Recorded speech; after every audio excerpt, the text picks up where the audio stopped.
శ్రీమాత్రే నమ. కుజుడు స్వక్షేత్రమైనటువంటి కర్కాటక రాశిలో ప్రవేశంతో మరి కర్కాటక రాశి వారికి ఏప్రిల్ 3వ తారీఖు నుంచి జూన్ 6వ తారీఖు మధ్యలో ఈ 65 రోజుల్లో ఏ విధంగా ఫలితాలు ఉంటాయి అని మనం నిర్ణయించినప్పుడు దానికోసం ముఖ్యంగా కర్కాటక రాశికి కుజుడు యోగకారకుడు, అంటే స్వతంత్రంగానే ఫలితం ఇచ్చే గ్రహం. లగ్నాధిపతి రాస్యాధిపతి చంద్రుడి కన్నా వీరి యొక్క జన్మజాతకంలో కుజుడు ఎంత బలంగా ఉంటే జాతకం అంత డెవలప్డ్గా వెళ్ళడం జరుగుతూ ఉంటుంది. మరి అటువంటి యోగకారకుడైనటువంటి కుజుడు కర్కాటక రాశిలో ప్రవేశం అన్నది నిజంగా ఈ రాశి వారికి ఒక అదృష్టం రాశి లాంటిది. ఏదైనా ఒక పని చేయాలంటే వీరి దగ్గర ఎంత సామర్థ్యం ఉన్నా ఆ పని వీళ్ళు చేయలేకపోతుంటారు. ఎంత నాలెడ్జ్ ఉంటుంది, బాగా చదువుకుంటారు, కానీ ఆ పరీక్షల్లో సరిగ్గా అటెంప్ట్ చేయకపోవడం వల్ల సరైనటువంటి కోర్సులో ప్రవేశానికి అర్హత సాధించలేకపోతుంటారు. అలాగే అన్ని సోర్సు ఉన్నప్పటికి కూడా ఒక సొంత గృహం కొంత ఖరీదు ఎక్కువగా ఉంటుంది. మంచి గృహం కొనాలంటే భయపడి దాన్ని కొనలేకపోతుంటారు. కనీసం ఈవెన్ ఏదన్నా డబ్బులుంటే ఏదన్నా బ్యాంకులో దాచుకోవడమో ఇంట్లో దాచుకోవడమో చేస్తారు తప్ప ఏదైనా ధైర్యంగా ఒక బంగారం ఆభరణం కానీ గోల్డ్ కానీ కొనడానికి కూడా వీళ్ళు జడుస్తూ ఉంటారు. దానికి కారణం ఏంటంటే ప్రతిదానికి కూడా ఏదో ఒక మైనస్ని వెతుకుతూ ఉంటారు. ఏముందంటే బంగారం రేటు తగ్గిపోవచ్చు, ఏమన్నా దొంగలు పట్టుకుపోవచ్చు, మన దగ్గర ఉంటే ఎక్కడన్నా మర్చిపోవచ్చు అని చెప్తూ ఉంటారు. ఇల్లు గృహం కొనుక్కుందాం అనుకుంటే ఏదో ఉన్నాయి కొన్ని సరిపోతుంది కదండి. మనం వేరే ఇల్లు కొనుక్కుంటే దాన్ని ఎవరన్నా కబ్జా చేయొచ్చు, మనం అద్దెకిస్తే అద్దెకి దిగినోడు ఇల్లు పాడు చేస్తూ ఉంటాడు, కొంతమంది ఖాళీ చేయరు.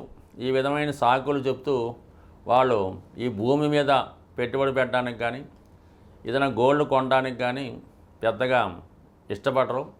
కేవలం లిక్విడ్ క్యాషే వాళ్ళ దగ్గర ఉంచుకోవడానికి, అంటే సేఫ్ సైడ్ ధనం వాళ్ళ దగ్గర ఉందనుకోండి, ఏ సమయంలో బ్యాంక్ కూడా వెళ్ళక్కర్లేదు, సడన్గా కావాలంటే ఖర్చు పెట్టుకోవచ్చు. అది కూడా వాళ్ళు ఏదైనా రోగం వస్తేనో ఏదైనా హెల్త్ ప్రాబ్లం వస్తేనో ఎవరికైనా పిల్లలకి అవసరం వస్తే అని దగ్గర పెట్టుకోవడం జరుగుతుంటుంది. అటువంటి రాశి వారికి కుజుడు మరి ధైర్యాన్ని ఇచ్చే విధంగా ఈ కుజుడు ఈ రాశిలో ప్రవేశించడంతో రెండు విషయాల్లో వీళ్ళకి సమర్థవంతంగా జరిగే అవకాశం ఉన్నది. ఒకటేంటంటే ఉద్యోగ సంబంధించిన విషయాలు, అంటే ఏదైనా వ్యాపారం పెట్టాలన్నా ఉద్యోగంలో చేరాలన్నా దశమ భావాధిపతిగా ఉన్నటువంటి కుజుడు రాశిలో ప్రవేశించడం వల్ల వాళ్ళు స్వతంత్రంగా సమర్థవంతంగా ఒక ఇంటర్వ్యూలో నెగ్గడం కానీ ఒక ప్రభుత్వ ఉద్యోగం సాధించడానికి కానీ ధైర్యంగా ముందుకు వెళ్ళడానికి వీళ్ళకి ధైర్యం రావడం జరుగుతుంటుంది. అప్పుడు కొంతమంది ఏంటంటే సడన్గా ఏదైనా ఒక మంచి ఉద్యోగం వచ్చినప్పుడు అందులో చేరడం జరుగుతూ ఉంటుంది. అంటే కొంతమంది ఏంటంటే ఏదో మంచి డిపార్ట్మెంట్లో జాబ్ వచ్చిందనుకోండి, అక్కడ ఏదో కీడు శంకిస్తూ ఉంటారు, దాంట్లో వెళ్ళడానికి కూడా ఇష్టపడరు. కొంతమంది పోలీస్ డిపార్ట్మెంట్లోకి వెళ్ళడానికి ఇష్టపడరు. అక్కడ ఏదైనా జరగవచ్చు, ఏదో దొంగలు ఏమైనా చేయొచ్చు, ఏదైనా ఎన్కౌంటర్ జరగవచ్చు, ఇలాగా ప్రతిదానికి భయపడుతుంటారు. కాబట్టి అటువంటి వారు ధైర్యంగా ఇప్పుడు ఏదైనా రిస్క్తో కూడుకున్నటువంటి ఉద్యోగం చేయొచ్చు. ఏదైనా స్థిరాస్తి కొనుక్కోవడానికి కూడా ఈ గ్రహస్థితి తగిన ధైర్యాన్ని ఇవ్వడం జరుగుతుంటుంది. దేనికన్నా ధైర్యం ఇంపార్టెంట్. ఒక ఎలక్షన్లో పోటీ చేయాలన్నా, ఒక నదిలో ఈదాలన్నా, ఒక సముద్రం దాటాలన్నా ధైర్యం ఉండవలసి ఉంటుంది. అందుకే ధైర్య సాహసే లక్ష్మి అన్నారు. మరి ఈ విధంగా ఈ కర్కాటక రాశి వారికి ఏదైనా ధైర్యంతో కూడుకునే ప్రయత్నాలు నెరవేరుతాయి. ఇక పంచమ స్థానం అన్నది పూర్వపుణ్యస్థానం. తనలో ఉన్నటువంటి టాలెంటు, గుర్తింపు, ప్రతిభ, అలాగే తన యొక్క అదృష్టం ఇవన్నీ ఒకేసారి కలిసి రావడం వల్ల మీరు ఒక సినిమా రంగంలో ఉన్నాం, లేదంటే వైద్య వృత్తిలో ఉన్నాం, లేదంటే ఒక ఫార్మా రంగంలో ఉన్నాం, మీ కృషికి తగిన గుర్తింపు రావడం జరుగుతుంది. ముఖ్యంగా ఇది ఎక్కువగా ఈ సినిమా ఫీల్డ్లో ఉన్న వాళ్ళకి, రచనా రంగంలో ఉన్న వాళ్ళకి మీరు ఏదైనా కొత్త విషయాన్ని కనుక్కొని దాన్ని ప్రజెంట్ చేయాలనుకుంటే ఈ సమయంలో ఇది మీకు అనుకూలంగా ఉండే సమయం. అంటే మీ యొక్క స్కిల్స్కి, మీలో ఉన్నటువంటి ప్రజెంటేషన్ స్కిల్స్కి సరైన గుర్తింపు రావడం వల్ల దాని తగ్గట్టుగా మీకు ఒక మంచి వ్యక్తులు తారసపడటంతో దాన్ని సక్సెస్ఫుల్గా ముందుకెళ్ళే ప్రయత్నం చేస్తారు. ఈ రెండు కూడా చాలా అవకాశంగా మీరు తీసుకోవడం మంచిది. దాని తర్వాత ఏంటంటే రాశి యందు ఉన్నటువంటి ఈ శుక్రుడు చతుర్థ భావాన్ని వీక్షిస్తూ ఉంటాడు. అంటే ఏదన్నా ఈ సమయంలో మీరు ఒక స్థిరాస్తి కొనుక్కోవడానికి చాలా మంచి అవకాశంగా మీరు భావించవచ్చు. సప్తమ అష్టమాల్ని వీక్షించడం వల్ల ఏమవుతుందంటే ఈ సమయంలో వివాహ ప్రయత్నాలు చాలా వరకు ఫలించే అవకాశం ఉన్నది. అలాగే విడిపోయినటువంటి భార్యాభర్తలు తిరిగి మళ్ళా కలుసుకోవడానికి ఈ గ్రహస్థితి అవకాశం ఉన్నది. ముఖ్యంగా అష్టమాధిపతిగా ఉన్నటువంటి కుజుడు రాశి సంచారం వల్ల ఎవరైనా వారి యొక్క మిగతా జాతకంలో ఉన్నటువంటి మిగతా గ్రహస్థితులను బట్టి ఏదైనా దీర్ఘకాలిక అనారోగ్య సమస్యతో ఉన్న వాళ్ళకి ప్రకృతి వైద్యం ద్వారా కానీ ఏదైనా సర్జరీ జరగడం వల్ల కానీ మీరు సంపూర్ణ ఆరోగ్యవంతులుగా మారడానికి కూడా ఈ గ్రహస్థితి కారణం అవుతూ ఉంటుంది. సాధారణంగా కుజుడు ఆపరేషన్లకు కారణం అవుతుంటాడు కాబట్టి మరి ఈ రాశిలో ఈ వారికి ఏదైనా వ్యాధి నుంచి ఆపరేషన్ ద్వారా బయటపడడానికి ఈ గ్రహస్థితి చాలా వరకు అనుకూలిస్తుంది. అయితే వీళ్ళు చాలా జాగ్రత్తగా వ్యవహరించవలసి ఉంటుంది. ఆధ్యాత్మిక రాశి అయినటువంటి కర్కాటక రాశిలో దూకుడు స్వభావాన్ని కలిగి ఉన్నటువంటి కుజుడు రావడం అక్కడ నీచపడడానికి కారణం ఏంటంటే మీరు ఏమాత్రం తొందరపడకుండా ప్రతి పని నిదానంగా చేసుకోండి. రిస్క్తో కూడుకున్నటువంటి వ్యవహారాలు చేయొద్దు. వాహనాలు చాలా జాగ్రత్తగా నడపవలసి ఉంటుంది. ఇవన్నీ సూచన స్థితిగానే ఈ కర్కాటక రాశి వారికి ఈ కుజుడు ఈ రాశిలో యోగకారకుడు అయినప్పటికీ కూడా నీచ స్థితిలో ఉండడం అంటే మీరు జాగ్రత్తగా ఉంటేనే మీ కుజుని యొక్క ఫలితాలు సంపూర్ణంగా అందుతాయని ఒక విధంగా చెప్పడానికి ఇది సింబాలిక్గా పెద్దవారు నిర్ణయించారు. కాబట్టి జాగ్రత్తగా వ్యవహరిస్తే నిదానమే ప్రధానంగా భావిస్తూ ఏ కార్యక్రమంలోకి మీరు ఇప్పుడు వెళ్ళినా అవి మీకు చాలా వరకు లైఫ్ సెటిల్మెంటు ఈ సమయంలో మీకు జరిగే అవకాశం ఉంది. కుజుడు మీకు అనుకూలంగా మారాలంటే చాలా ఈజీ మాట. కుజుడు తొందరగా అనుగ్రహించే గ్రహం కాబట్టి కుజగ్రహం మీకు అనుకూలించాలంటే సాధ్యమైనంత వరకు మీరు ఈ మంగళవారం రోజు హనుమాన్ చాలీసా పారాయణ వల్ల, హనుమాన్ని పూజించడం వల్ల, మంగళవారం నియమంగా ఉండడం వల్ల చాలా వరకు మీరు కుజుని యొక్క అనుగ్రహానికి పాత్రలవుతుంటారు. ఇంకో రకంగా కుజుని యొక్క బలం కావాలంటే, ఎనర్జీ కావాలంటే ప్రతిరోజు వ్యాయామం చేయడం వల్ల, నడక రన్నింగు చేయడం వల్ల కుజుడు మీకు ఒక విధమైన శక్తిని, కాన్ఫిడెన్స్ని ఇవ్వడం జరుగుతూ ఉంటుంది. మరి ఇంకా ఎక్కువ కుజుని యొక్క శక్తి కావాలనుకున్నవారు ఏదైనా ఒక జిమ్ ట్రైనర్ ద్వారా ఆ ప్రయత్నం చేయడం వల్ల ముఖ్యంగా కాన్ఫిడెన్స్ పెరుగుతూ ఉంటుంది.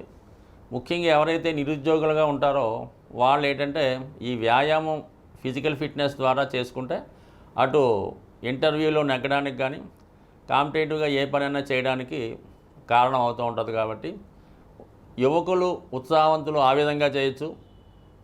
ఎక్కువగా స్త్రీలు హనుమంతుడిని, సుబ్రహ్మణ్య స్వామిని పూజించుకోవడం, మంగళవారం నియమంగా ఉండడం వల్ల చాలా వరకు మీకు ఈ కుజగ్రహ అనుగ్రహం లభిస్తూ ఉంటుంది. దాని తర్వాత మనం చాలా విషయాల్లో ఓడిపోతున్నాం.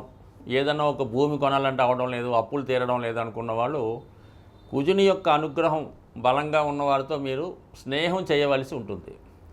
అంటే ఆ కుజగ్రహం అనుగ్రహం ఎవరి మీద ఉంటుందంటే కేవలం ఈ యూనిఫారం వేసుకొని విధి నిర్వహణ చేస్తూ ఉంటారు కదా, ఎక్కువగా ఈ ఫారెస్ట్ డిపార్ట్మెంటు, ఈ పోలీస్ డిపార్ట్మెంటు, ఎక్సైజ్ డిపార్ట్మెంట్ వారితో అందులో మీకు ఏదైనా దగ్గర బంధుత్వం, స్నేహం మీతో చదువుకున్న వాళ్ళు ఉంటే వాళ్ళతో ఎక్కువ ఫ్రెండ్షిప్ చేయడం వల్ల, వాళ్ళతో రెగ్యులర్గా మీకు టచ్లో ఉండడం వల్ల ఏమవుతుందంటే ఆటోమేటిక్గా మీలో ఉన్నటువంటి కుజుడు యాక్టివేట్ అవ్వడం ద్వారా కుజుని యొక్క బలం పెరగడం జరుగుతూ ఉంటుంది.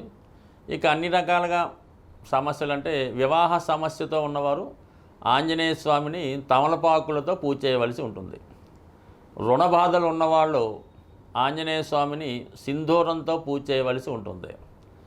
అంటే ఎదటివాడి యొక్క ఈర్ష్యకి, అసూయకి గురైన వాళ్ళు, పెద్ద పెద్ద ప్రాజెక్టులు పెట్టుకొని వాటిని పూర్తి చేయాలనుకున్నవారు ఆంజనేయ స్వామికి వడమాల సమర్పించడం ద్వారా, అలాగే శత్రుబాధలు పోవాలనుకున్నవారు ఆంజనేయ స్వామికి నిమ్మకాయల దండ, సంతానం కావాలనుకున్నవారు ఆంజనేయ స్వామికి వడమాల, ఈ విధంగా ప్రతిదానికి కూడా ఈ స్వామివారి దగ్గర పరిహారాలు ఉన్నాయి. అవి నమ్మకంతో చేయవలసి ఉంటుంది, మన శక్తి కొలది చేయవలసి ఉంటుంది. అంటే శక్తి కొలది అన్నప్పుడు ఎలా ఉంటుందంటే ఏదో చిన్న విద్యార్థి ఉన్నాడు, చాలా బీద కుటుంబం, వాడు ఏదో కొద్దిగా ఒక 21 తమలపాకులతో పూజ చేయనే సరిపోతుంది. మనం బాగా ధనవంతులం, నెలకు 3-4 లక్షలు సంపాదిస్తాం అనుకున్న వాళ్ళు వాడు 108 తమలపాకులు కాకుండా ఒక తమలపాకుల బుట్ట దాంతో అభిషేకం చేయడం వల్ల, అంటే వాళ్ళ శక్తి కొలది చేయడం అంటే ఇదే అర్థం మాట. దానివల్ల అలా చేయాలి తప్ప అది మనం ఒకరితో పోల్చుకోకుండా మన శక్తి ఎంతవరకు అనుకరిస్తుందో మనస్ఫూర్తిగా ఏదైనా ఇటువంటి పరిహారం మీరు చేయడం వల్ల శీఘ్రంగా మీకు స్వామి యొక్క అనుగ్రహం లభించే అవకాశం ఉంది. బట్ ఏదైనా భూమి దక్కాలంటే ఆంజనేయ స్వామి అనుగ్రహం తప్పనిసరిగా ఉండాలి. కాబట్టి సాధ్యమైనంత వరకు ఈ భూమి కావాలనుకున్న వాళ్ళు ఆంజనేయ స్వామిని పూజించుకోవడం, కుజగ్రహ అనుగ్రహం కోసం మంగళవారం నియమంగా ఉంటూ, మరి ఈ మధ్యకాలంలో వస్తున్నటువంటి ఈ కరుంగలి మాల ధరించడం వల్ల కానీ, 3 ముఖాల రుద్రాక్ష ధరించడం వల్ల కానీ, లేదంటే ఈ పగడం మంచి జాతి పగడం దొరికినప్పుడు దాన్ని ఉంగరంగా ధరించడం వల్ల కానీ, లేదా ఇవన్నీ కానప్పుడు కాపర్తో తయారు చేసినటువంటి కడియం కానీ ఉంగరం కానీ ధరించడం వల్ల, రాగి గ్లాసులో వాటర్ తాగడం వల్ల, రాగి పాత్రలు ఉపయోగించడం వల్ల కూడా కుజగ్రహ అనుగ్రహం ఉంది. కుజగ్రహం అనుగ్రహం ఉన్నవాడికి రుణాలు అయితే ఉండవు. స్వస్తి.